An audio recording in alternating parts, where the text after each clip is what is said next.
Good evening and welcome to the 2020-2021 Genealogy series for the Spartanburg County Public Libraries. My name is Charity Rouse. I'm the Director of Local History. And tonight's topic is on finding newspapers and obituaries, which are one of the fun parts of genealogy research because you never know what you can find in a newspaper. You can find all sorts of society notes or club notes or birth notices, marriage notices, news articles. If your ancestor or relative did something great or something not so great, you may be able to find articles that will support and tell more of that story. And I'm going to, well, I thought I was going to, there, switch screens and go to this graphic about the growth of US newspapers. We aren't going to watch all 3 minutes, but just one of those reminders when we're talking about newspapers, the original publications in the United States really didn't start until 1700, and they were in Massachusetts. Around 1733, we get our first Southern publication down in Charleston. And so just as a reminder, particularly in early periods of time, you may want to look in other places for news because the newspaper may not have been a local newspaper.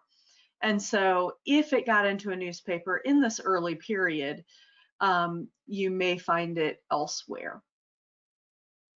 By 1800, we've got about 300, little more than 300 newspapers in the United States. This infographic is from Stanford University, the Bill Lane Center for Western something. And it just looks at how newspapers expanded across the United States, and it mirrors how the population was coming across. By the mid-1850s, we do have newspapers here in the Upstate. You can see the little dots. The larger dots, of course, are where there are more newspapers being published, larger population centers. And then also the different colors that you see indicate different language newspapers. The link is in your handout and will be highlighted at the end of the program so that you can go check this out for yourself because it is a kind of neat infographic. And we're up to 1910 at this point. We've got 17,083 publications in 1910, all across the United States. And so you may need to check for newspapers, not just in the local area that you are looking at, but in other areas that might have relationships with that area. So when you're looking for a local newspaper, what you can do is go to your Google search and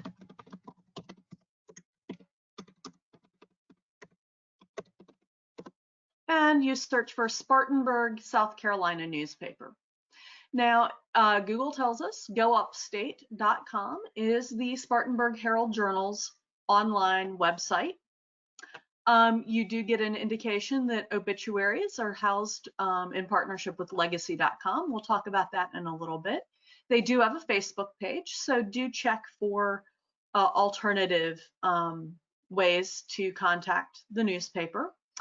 And you get a little history that the Spartanburg Herald Journal itself was founded in 1843 and headquartered in Spartanburg, South Carolina. Now, just because there is a paper in Spartanburg doesn't mean that you might not need to check, say, the Greenville News or Charlotte newspapers or Charleston newspapers. But I would start with the newspaper in the locality where your ancestors were. But on Go Upstate, you get to explore. Now, remember, the online environment for newspapers started in the 1990s, for many of them, in the early 2000s for many, with the development of the World Wide Web. We take the internet for granted these days, but it really hasn't been around all that long. So you have options to look at news, sports, entertainment, obituaries. You can search. This will get you current news and maybe back the last 20 years or so. If you want to know an index for the Spartanburg Herald Journal, we have an index in-house at the library, and this is typical of many public libraries, that they have indexing of at least parts of the newspaper. You can either scroll down to the bottom of this page, or you can click using the library and click on the Kennedy Room of Local History and get to our webpage. And you can scroll down to our online resources. And you will see a news index search here, and click the plus and search news indexes. Now, please note that as we state in our description, there are gaps in the indexing. This is all done in-house and depends on availability of Kennedy Room staff. Now, you are going to also want to check the subject and the content for the topic you're looking for. You are welcome to check a year.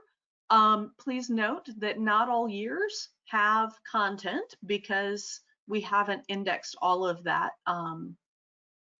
for the news index. We have more years covered in our obituary index, which also uses some of the same back-end search area. Also, think of this as tweets and with limited characters, because if there is something named in the subject, it may not be named in the content, and vice versa, because we do try to get as much information about that article into the index entry, but it does not mean that we always are able to duplicate words. So I'm going to search library, and I'm going to do a general search, and it's going to give me a list. It's going to take a little bit. It's working. You may have to scroll up and down the page a little bit, and you will notice that it gives us 4 entries out of 500. It caps at 500, so there may be more entries over 500 about libraries. And here on this part of the screen, you can go forward into the various next four. And you will notice that in May 16th, 1920, Pauline Wingo presented a crayon drawing to the library. This was in the Spartanburg Herald on page 20. And so you get a fair amount of information. Now, you could also search for content for that. If you know a specific date you're looking for, you can select a date, but a lot of times it's just helpful to search within a year. If you know an approximate decade, that would be helpful. Once you have found the article citation, the articles themselves are not online accessed through our site. And so you will need to contact the Kennedy Room. Contact information is there. And we will be happy to assist you with a lookup or schedule an appointment for you to come look at our microfilm. Now, one place where some small amounts of Spartanburg paper, the Carolina Spartan, which is an early pre-1900 paper, that is available on Chronicling America. Chronicling America is the aggregate newspaper site for the Library of Congress, and they work with a huge number of partners across the U.S. To do this digitization.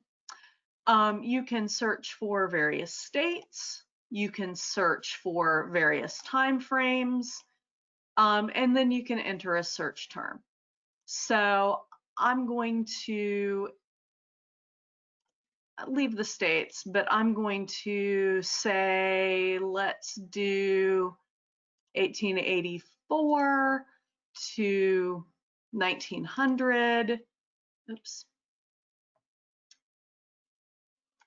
And we're going to do Spartanburg and see what comes up. So we're going to hit go. It will take it a little bit. We do have some things that come up. Spartan, Carolina Spartan here. The Abbeville Press and Banner. A lot of things mention Spartanburg there. The Yorkville Inquirer. So I'm going to click on the Yorkville Inquirer. And this is an 1896 page in the Yorkville Inquirer. Anything in red is a mention of Spartanburg. And this is actually about the founding of Cherokee County, which was founded in 1897. So York and Spartanburg counties had a lot to say about it. So they're talking about that in this article.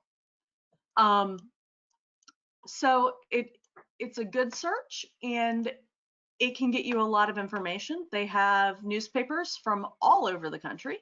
So again, you may not find something local to the place that you want, but you will, you may find references to your location that you're looking for. Also, they do have a U.S. newspaper directory, and you can see what papers were published. They do not have all of those papers available. And their digitized newspapers only go up as late as 1963 in some specific papers.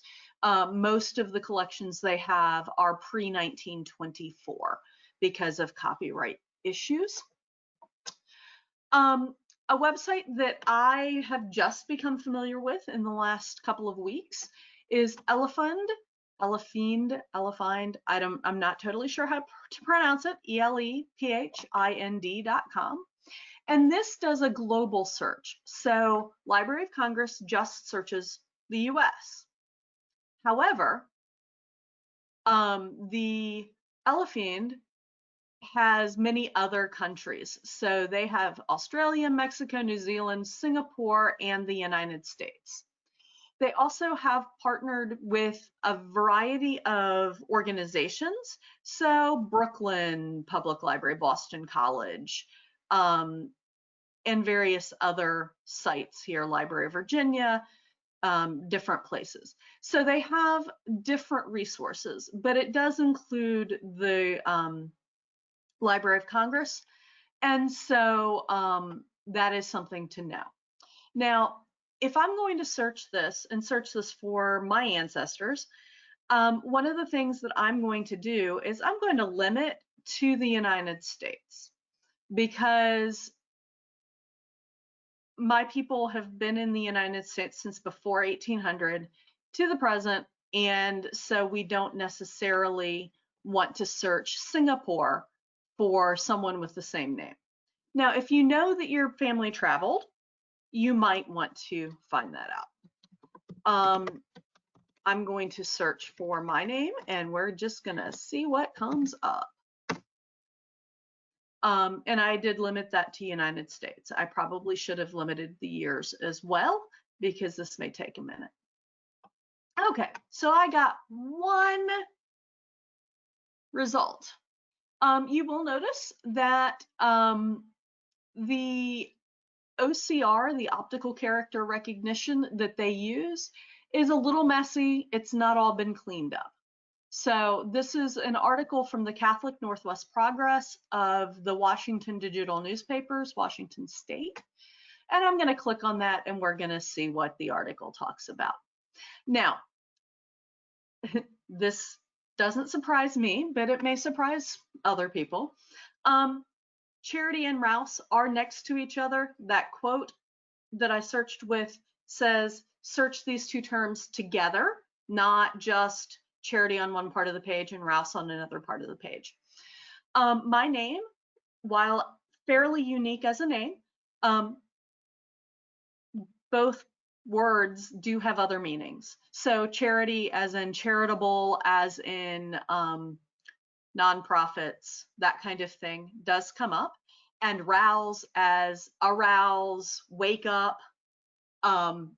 So sometimes the results that you get are not exactly what you expect, but it is helpful. On the left here, you can see the optical character recognition leaves a lot to be desired. In fact, you really can't read it. Another place to find a lot of newspapers is the Google News Archive. And finding this is a little bit of a trick these days, but it is still there. Around 2010, 2012, they did get a cease and desist order from enough publishers that they stopped updating the site. Google at one point was going to digitize and get all of the newspapers online, and ran into copyright issues. So one thing to recognize on this is there are a huge number of different papers available. The search mechanism, because the site has not been updated for almost a decade now, is getting more and more clunky and less reliable. Another thing to realize is that I'm clicking on H to go to the Spartanburg Herald Journal because it's not listed under Spartanburg. It's listed under Herald Journal with no location given. They do have 27,412 issues. Somehow that seems a little high, but maybe that number of pages. If you click in, you do see that there is one 1827, which may be a misnomer because I think they started publishing in 1843. And the first one we have on microfilm is 1844. And it's spotty. Not all the issues survived to be microfilmed.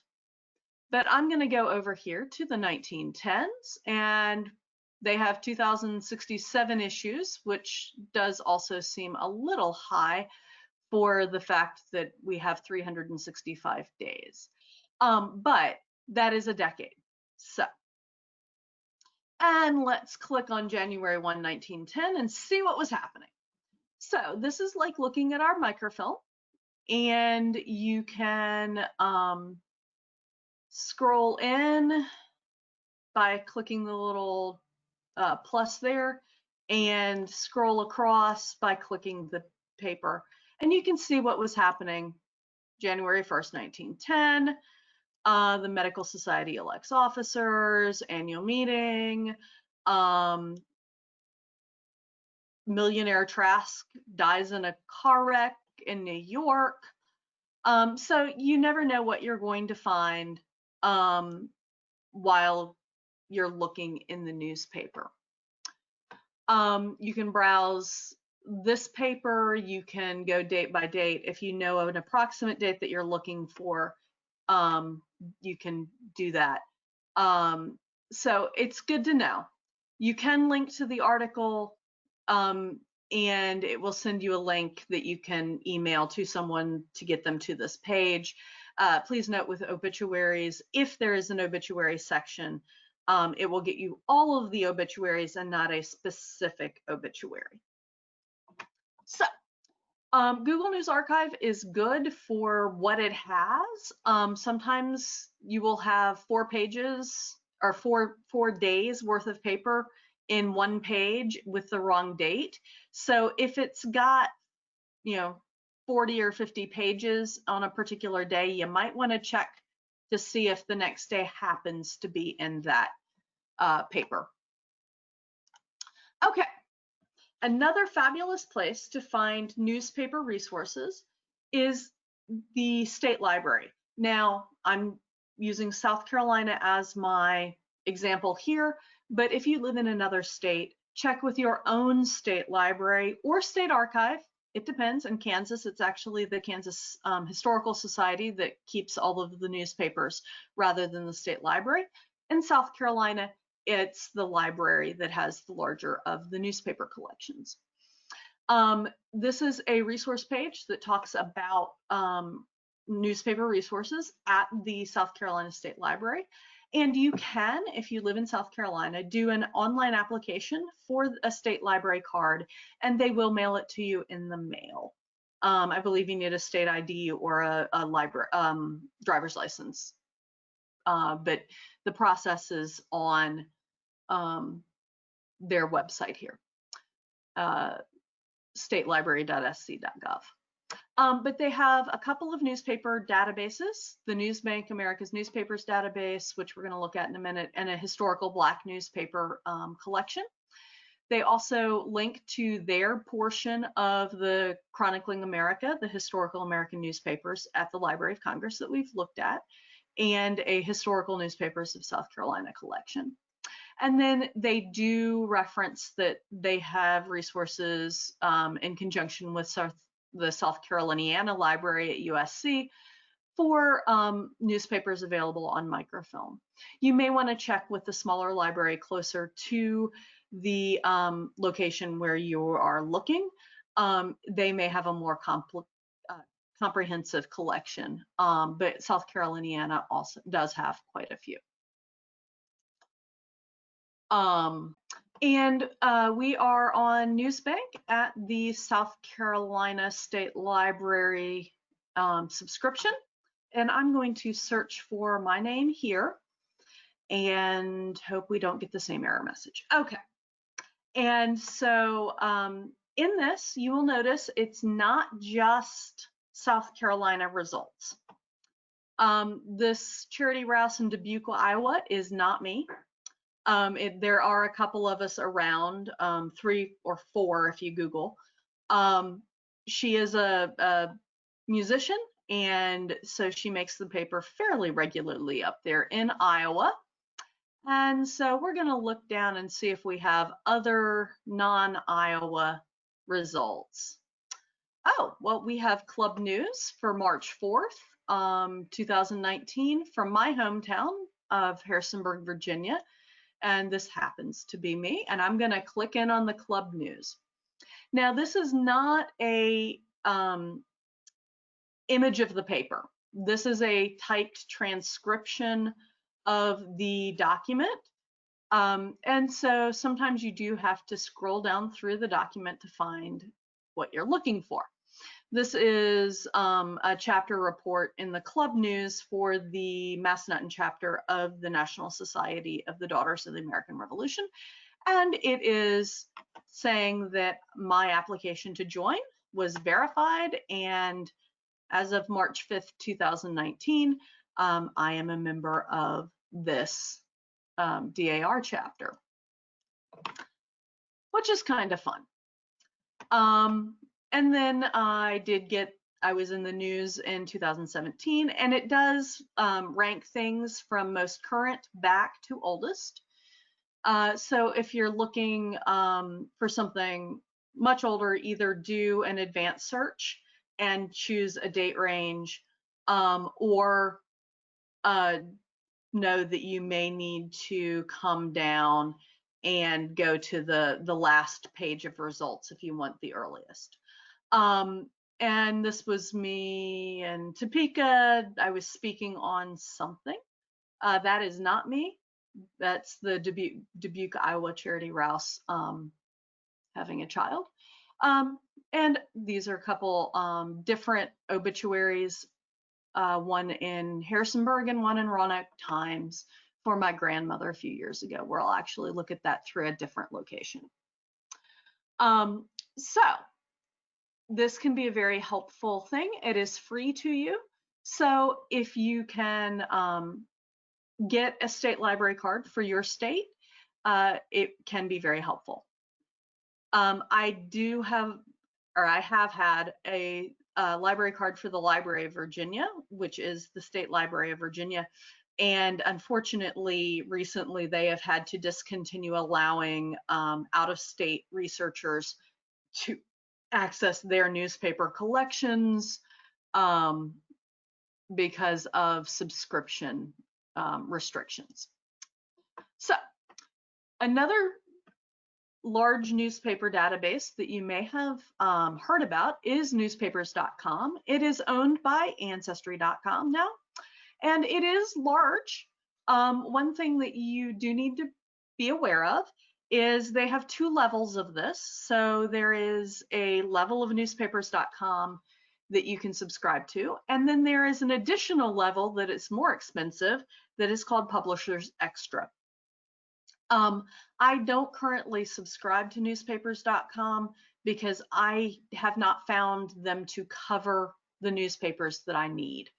Before you subscribe to any of these newspaper databases, you are going to want to do a little research on their website and see what newspapers they have. Because, you know, they've got 6 million pages of South Carolina newspapers, but if they don't have the area of South Carolina you're looking for, then you may not find what you're looking for. Some states have a whole lot of newspapers, Pennsylvania, Florida, California. Other states have very few newspapers, relatively speaking. So do your homework before you start spending lots of money. I had a gentleman on the phone called the Kennedy Room for an obituary that we had on microfilm from the Spartanburg Herald Journal that was just old enough that it wasn't online and too new to be on, say, the Library of Congress site in Chronicling America, because it was, after 1924. It was actually in the 1990s. And so he was very frustrated because he had spent money on Newspapers.com. He had spent money on Genealogy Bank, which are, again, both of them are major, good databases for newspapers. But if they don't have the right newspapers, it's going to cause problems for you. So Genealogy Bank is another one of these sites. They're very good at sucking you into the free trial, getting you to pay for a month subscription or whatever. Now, Newspapers.com has 18,197 newspapers. Genealogy Bank has over 13,000. So it's fewer newspapers, but if it has the right newspapers that you need, then you're going to maybe want to look at this. They also have some other genealogy resources as well. So if you scroll down here, you can browse newspaper titles by the states. If you click See All States, you can see what titles they have for South Carolina.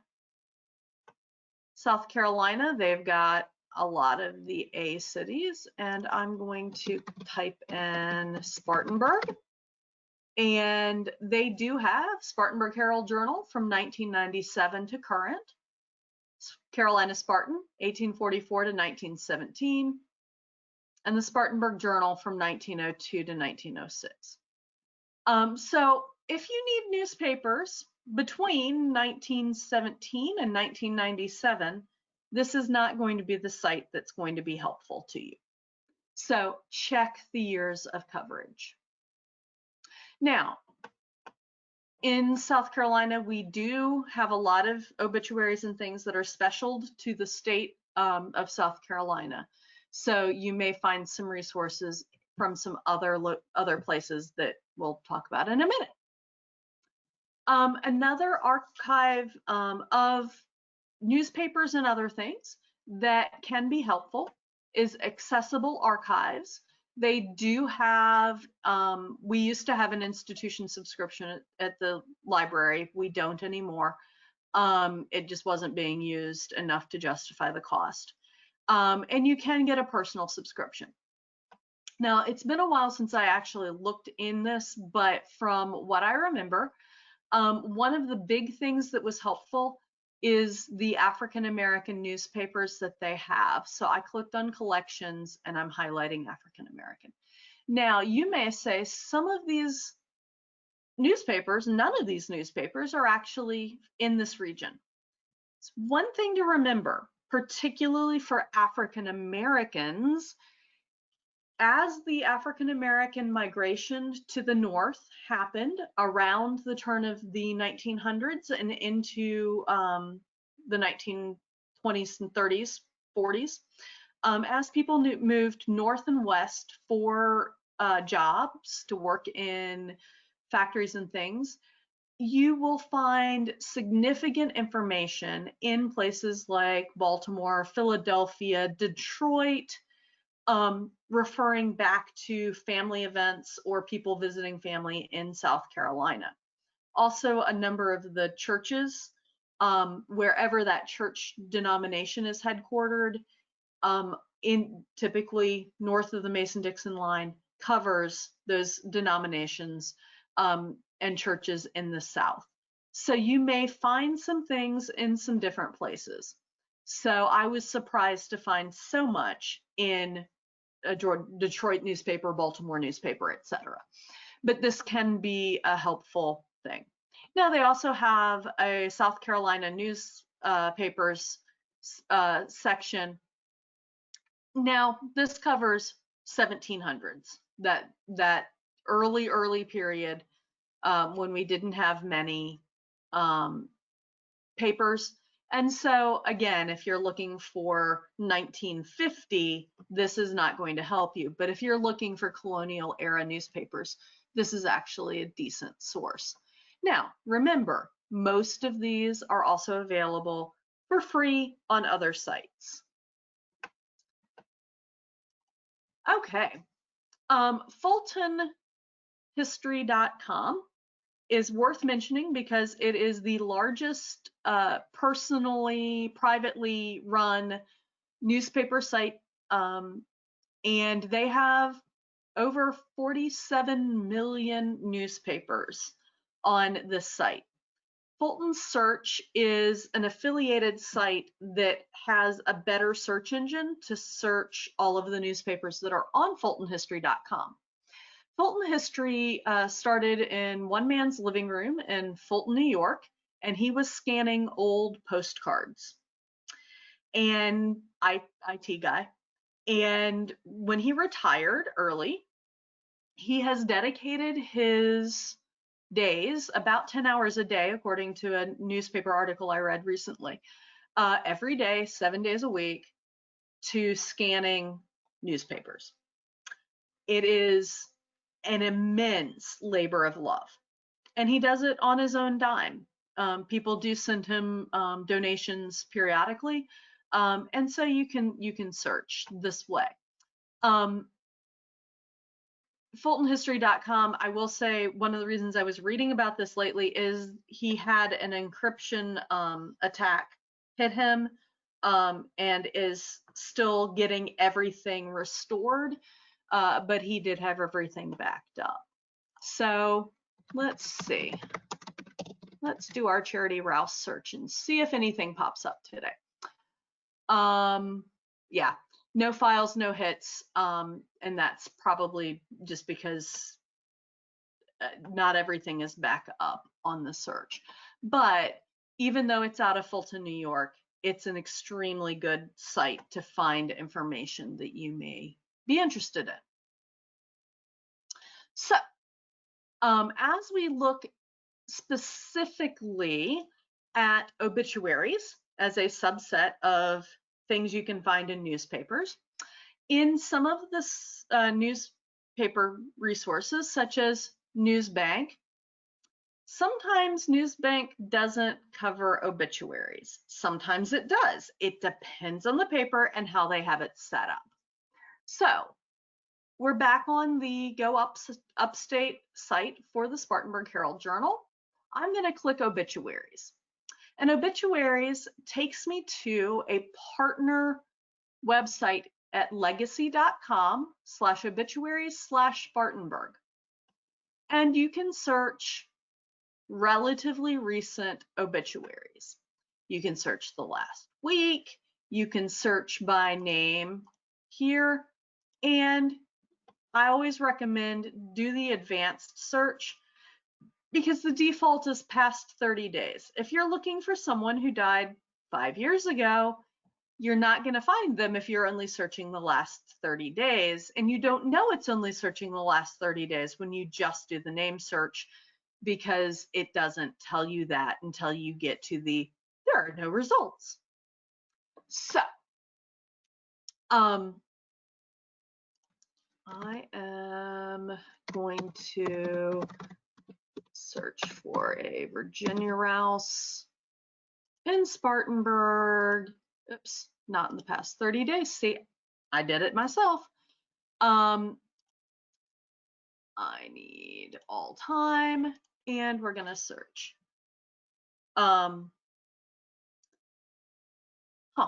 They didn't like her like that. Okay. And she may be prior to when they have stuff online. Because this is going to be a little bit more recent. Now, one way to get a better search and to find things that may be in other newspapers, because Legacy partners with some newspapers, but not all newspapers. Some newspapers do their own site. And so I've gone over to legacy.com straight website, and I'm going to click more options, and I'm going to go back to that obituary that came up in the other search. This is for my grandmother. She died in 2015, so we're going to select the decade 2010 to 2017, and we're going to hit search. I didn't select the state because it's a relatively uncommon name, but you know, hey, we have a couple of hits. We've got 4 hits. We've got a Christine Frances Lawhorn in Berkeley Springs, West Virginia. We've got my grandmother, Frances Goad Lawhorn, here in Harrisonburg, Virginia. We've got a Frances Lee Mumaw Lawhorn, Lawhorn maiden name, and then a Frances Lawhorn in Lynchburg, Virginia. Now, remember earlier we found that the Roanoke Times had an obituary, as well as the Harrisonburg Daily News Record. So this site gives us information about her death, about the location. This is actually an obituary partnered by the funeral home rather than the newspaper. So you may find that the funeral home has put something up instead of the newspapers. So we did put it in a number of newspapers, and I was so busy making sure all the names were spelled right that I missed a marriage date, 1940, not 1939. Oops. So, you know, obituaries are only as good as the people who give the information for the obituary, and I messed up on that one because I was not fact-checking my mother quite closely enough.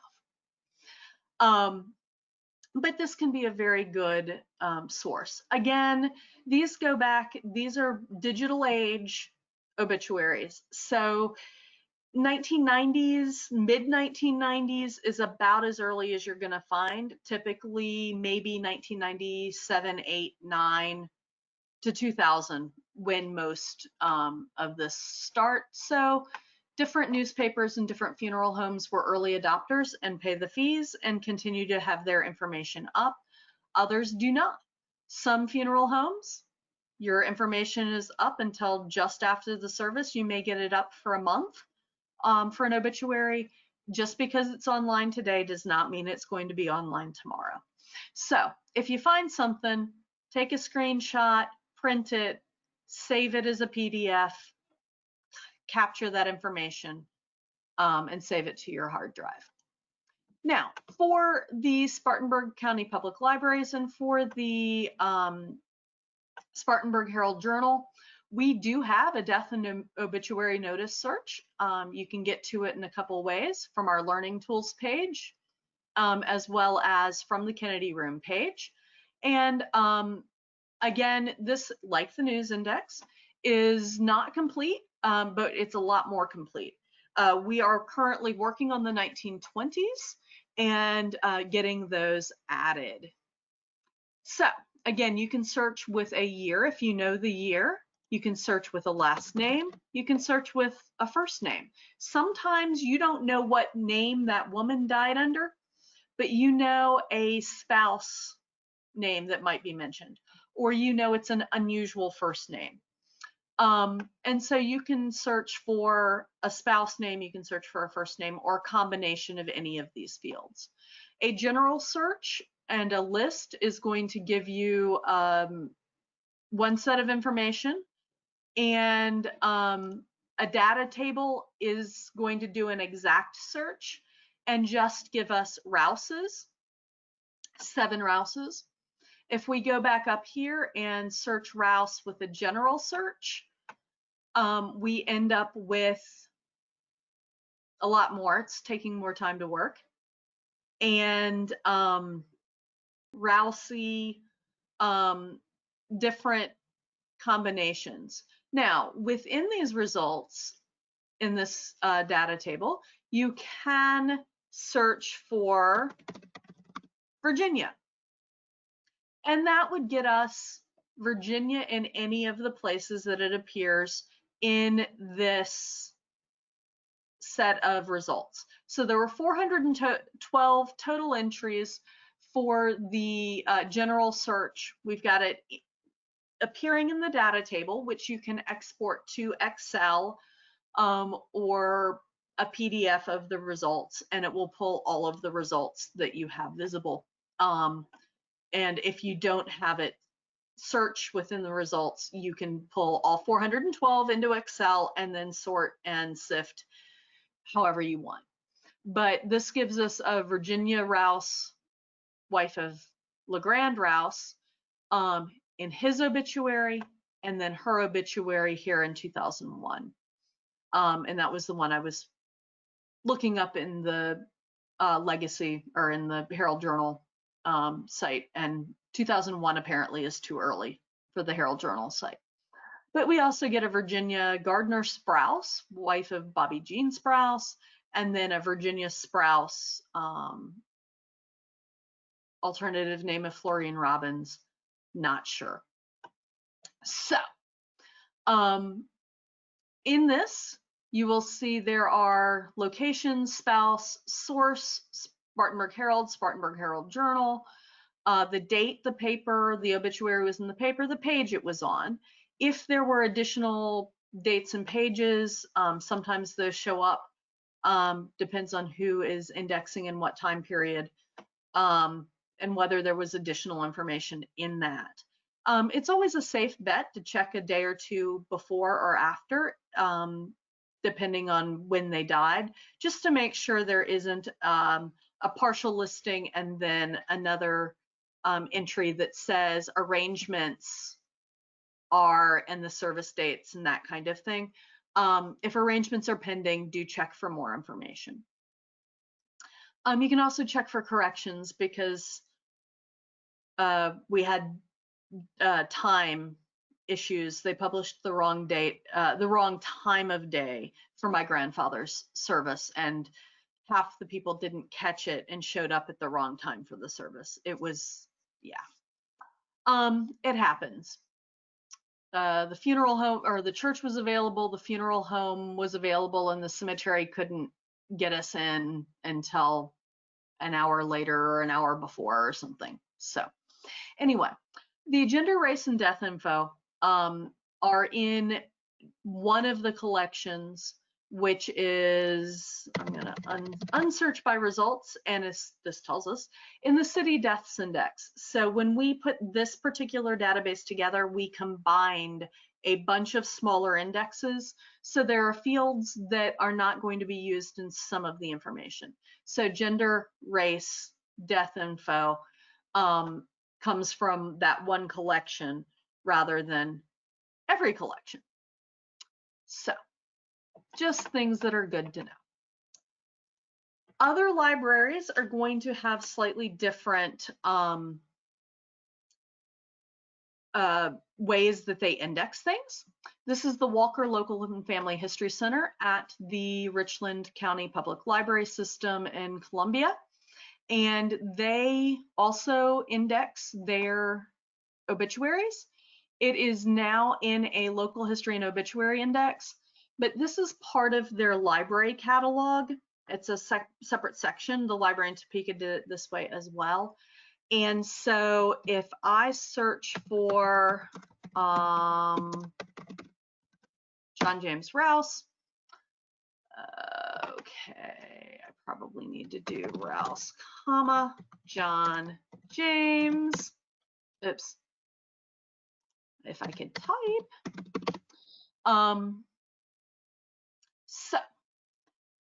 And you get a couple of hits. You get different John A. Rouses, and then you do get the obituary that I knew was in there because I've looked at it before.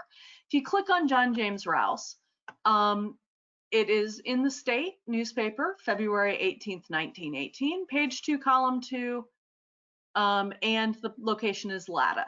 So he died in Latta, South Carolina, and this was specialed to the state newspaper. In South Carolina, we do have a state newspaper, and it does cover the state. In other states, such as Kansas, when I lived in Topeka, we kept having people from South Carolina call expecting the capital city newspaper, one of the two Topeka papers, which combined in the 1980s to be the Capital Journal. And they expected the Capital Journal to have statewide coverage. In Kansas, that is not how it's set up. It was literally the Topeka paper, and it only covered Topeka for obituaries. It didn't have this specialed to the state whatever stuff. So you need to do a little bit of research wherever you're working to see what the coverage is of the various papers. Don't hesitate to ask the question of library staff. Don't just assume you know, because this is how your state operates. And Walker Local and Family History Center, they do lookups for you, and you can request and order a copy of an obituary from this page and from their main search page. So just be aware. Okay. Another place that, again, ask questions, see what's going on in that particular state. If you have Ohio research, I highly recommend checking out the Rutherford B. Hayes Presidential Library and Museum. Presidential Library, you may say? Presidential Library. Rutherford Hayes was not probably one of the presidents that would make most people's top 10 list, but he was a genealogist. And as the Rutherford B. Hayes Presidential Library was being developed, they looked at his large collection of genealogy research materials and said, we can work with this. And so they have expanded on his genealogical interests to make that one of the missions of the Presidential Library. So they have an Ohio Obituary Index in partnership with over 65 libraries around the state of Ohio. And they index 3 million plus through obituaries, death, marriage notice, and other things from the early 1800s to the present. And so you can do a search, and I'm just going to search for Rouse, and we'll see a whole bunch show up. And so you get some information here, and let's just look at Barbara Jean and see what information we can get from this. They give us name information, date of birth, spouse's name, date of death, and location. She died in Florida. They could have been snowbirds in 2005. It gives you other names. So if she happened to have been married before, or her maiden name. The source here is from Ashtabula and source data information. And then if you click how to order, it takes you to the how to contact this particular county district library and what their process is. Do read and follow the directions, because there's nothing more frustrating to the librarian when we have the information clearly available on our website and available to patrons when you can't read and give us the information we need to answer. For instance, our library does not request a self-addressed stamped envelope. Some libraries do. This one does. So use their contact form, use their process. Very few libraries allow you to charge obituaries online with your credit card. We're just not set up to do that kind of transaction for the most part. Some of the larger libraries have figured it out now. So do check for the libraries and the information, and what their copy costs are and that kind of thing. But just because you don't know that a resource exists doesn't mean it doesn't. And this is a fabulous Ohio statewide resource, because again, you may find that your person died in one county, but they're in the paper in the next county because maybe that's where the rest of the family lived, or they worked in that county, and instead of putting it in both papers, they put it in the cheaper paper or the paper that more of the family read. So sometimes searching on a little bit wider basis can help. Find a Grave is a great resource. These are user submitted, so sometimes you do get an obituary on Find a Grave, sometimes you don't. And I'm trying to think.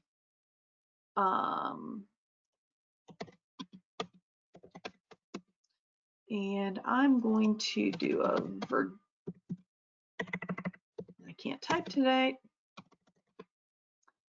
Virginia, USA, and we're going to search. And we don't have a photo up for grandmas, but this does have the obituary transcribed by the person who manages the site, which is a cousin.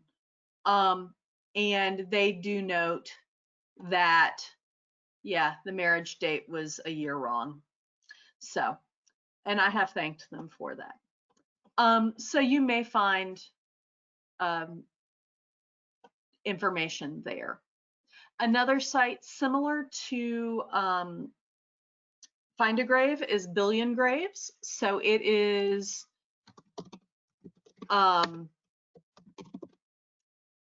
just a different type of grave search based on, again, user uploaded information.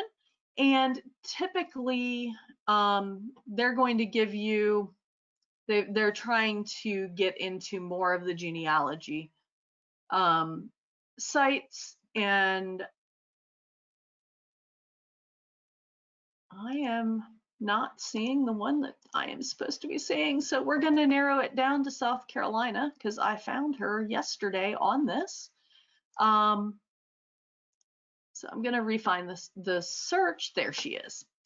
And so this is Virginia Rouse, who we saw in the library's obituary index, and that stone in Floyd Memorial Gardens.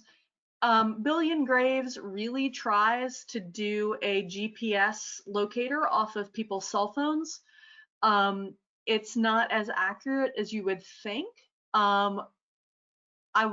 The Floyd Green Lawn Memorial Gardens is a huge cemetery here in Spartanburg. And I've been trying to track down these Rouses and figure out how my Rouses connect to them. They both connect to the Darlington, Marion County, historic Marion district area.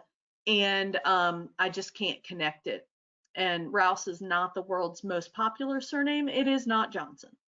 So I was trying to figure this out, and so I finally went to the cemetery office and said, hey, I'm looking for these people.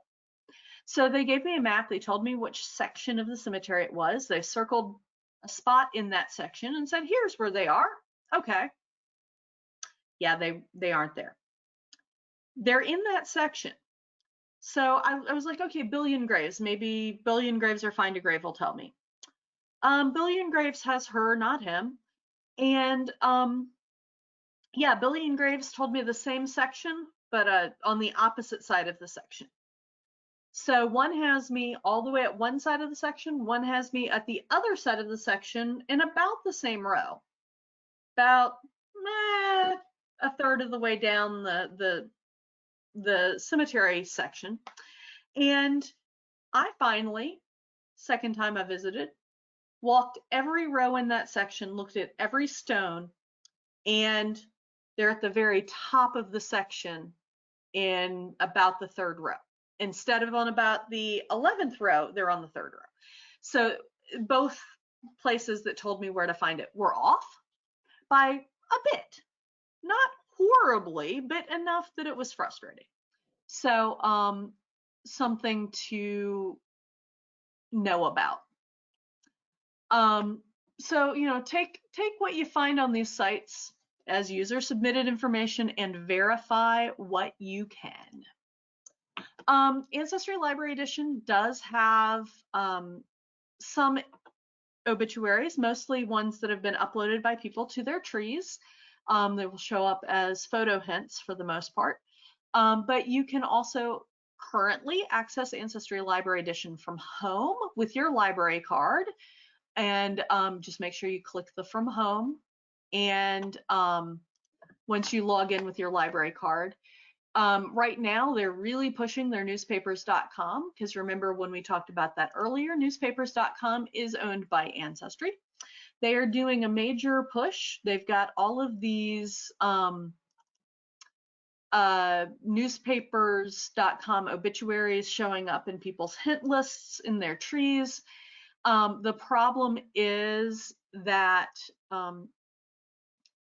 it doesn't always, you can't see the obituary. You can only see the transcription, or the indexing, sorry, the indexing.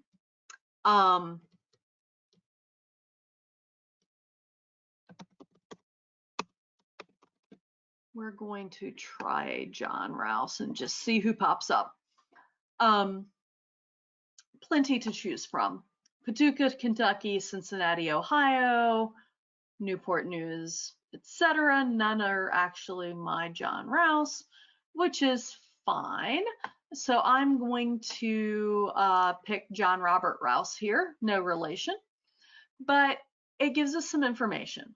So male, 79, birth about 1931 in Kentucky, death in 2010 in a different place in Kentucky.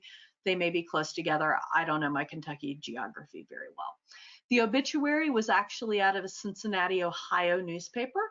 So again, larger metropolitan area that somebody may be on the outskirts, may be one of those border cities. So you may want to check largest metropolitan area nearby. And it gives spouse, child, children, siblings. Now, make sure you look at the bottom.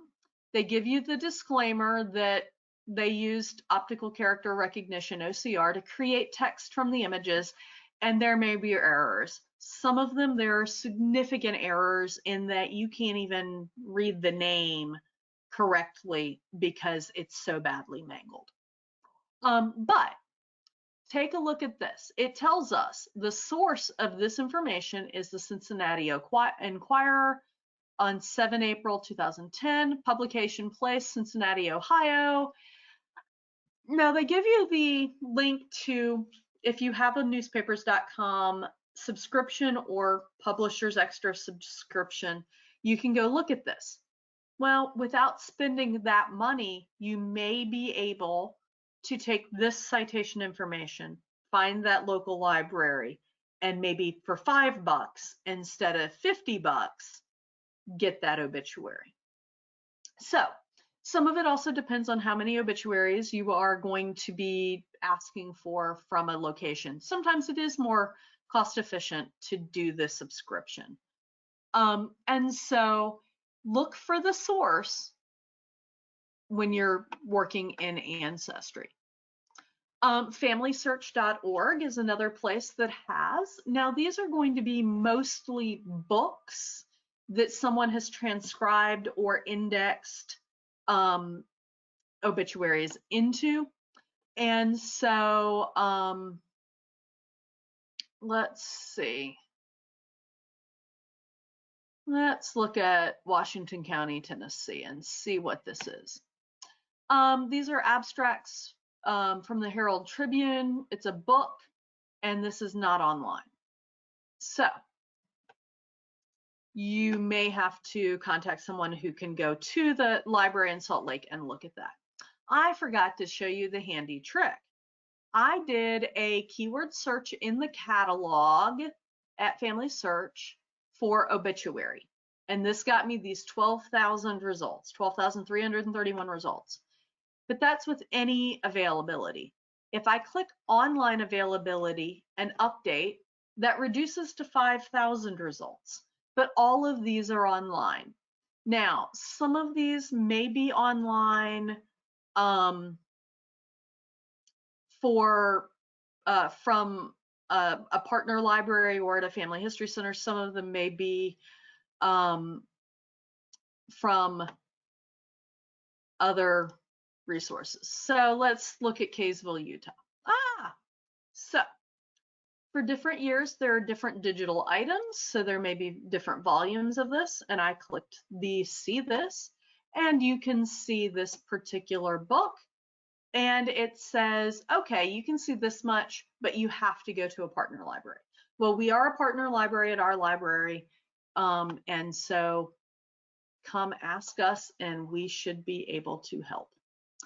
But you would then view all pages here and it's going to give me an error message. Yep. So,